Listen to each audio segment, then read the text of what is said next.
Masih masalah hasil temuan kami di Desa Tanjung Agung. Kemarin itu ada dua warga yang kebetulan anak kepala desa itu berdomisili di kebun, satu orang, dan satu orang itu sebagai TKW di luar negeri. Menurut Pak Hamdan sebagai kepala inspektorat, apakah itu menyalahi aturan atau tidak? Ya, sesuai dengan peraturan Presiden 104/2021 tentang penggunaan APBN dan pengaturan penggunaan dana desa.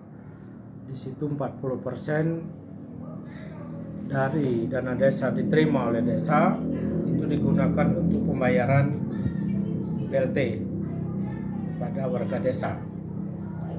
Terus di peraturan Menteri Keuangan di situ sudah diatur juga kriteria penerima BLT. Jadi diutamakan yang menerima BLT itu masyarakat desa yang miskin ekstrim. Artinya dia tidak dapat bantuan dari manapun, pihak manapun, maka diakomodir melalui dana desa itu berupa BLT-DD. Selanjutnya kriteria lain yang miskin, yang belum mendapat bantuan-bantuan atau terputus dari bantuan-bantuan lain. Nah, apakah kepala desa, perangkat desa, BPD boleh menerima BLT-DD? Pada Indonesia tidak boleh.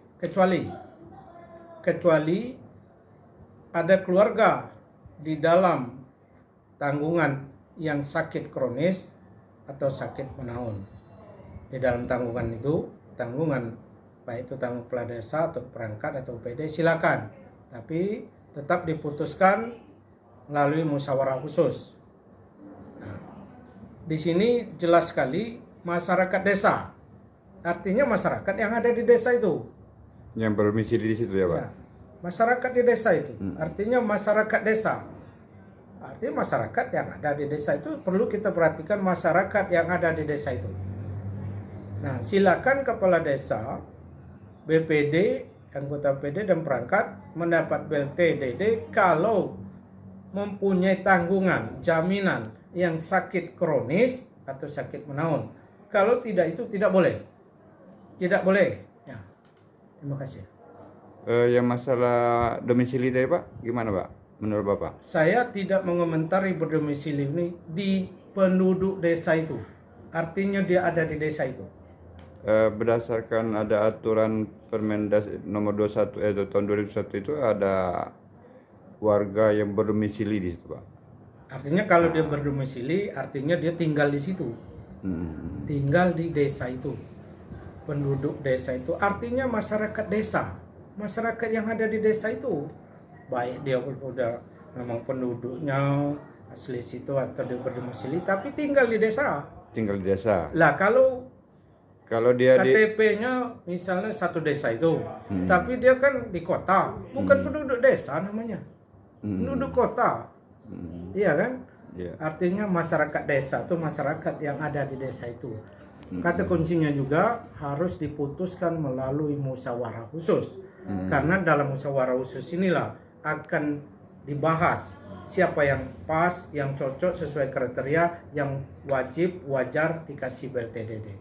Dan ingat, saya sampaikan masyarakat desa.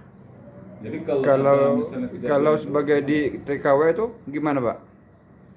Nah, bukan masyarakat desa namanya. Masyarakat luar negeri. Jadi kalau memang ada temuan seperti itu, konsekuensinya seperti itu? Ya harus dikembalikan karena tidak sesuai dengan kriteria. Ya.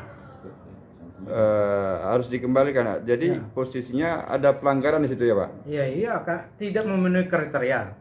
Kalau tidak memenuhi kriteria, apalagi bukan penduduk desa itu, ya segera dikembalikan. Kami juga akan melakukan teguran karena terus terang kami baik laporan secara khusus ke inspektorat atau adanya di media-media, kami akan menginventaris itu, mendata. Kemungkinan nanti kami akan lakukan waktu pemeriksaan reguler, kami akan fokus. Bukan artinya kami mengabaikan atau mengutamakan, kami mengutamakan pencegahan, melakukan pembinaan, baru kami lakukan tindakan. Kalau memang yang kami lakukan pembinaan, pencegahan masih, kami akan lakukan tindakan. Ya, jadi posisinya sekarang itu sudah menyalahi aturannya, Pak. Ya iya, karena Perpres sudah ngatur, kriteria Peraturan Menteri Keuangan sudah ngatur, Peraturan Menteri Desa nomor 7 tentang prioritas dana desa 2012 sudah ngatur masalah pemberian BLT, dan termasuk penggunaan dana 20% ketahanan pangan dan hewani, 8% untuk pencegahan dan penanganan COVID itu perlu betul-betul dimaksimalkan.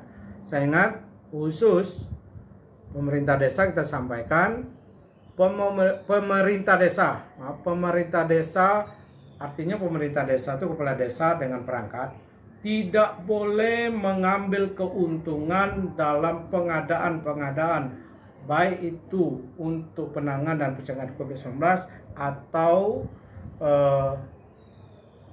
kegiatan untuk peningkatan ketahanan pangan dan hewani. Tidak boleh mengambil keuntungan. Kalau menggunakan penyedia, kita lihat dulu penyedia ini, jangan sampai harga melebihi dari ketentuan yang diterapkan melalui peraturan bupati tentang standar biaya.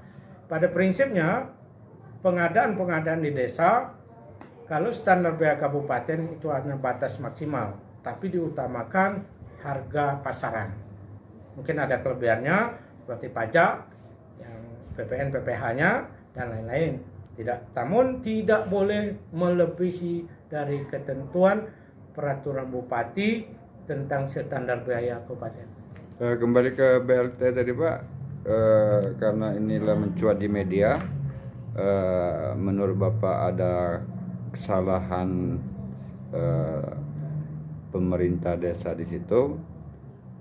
Sekarang itu apa tindak lanjut Bapak?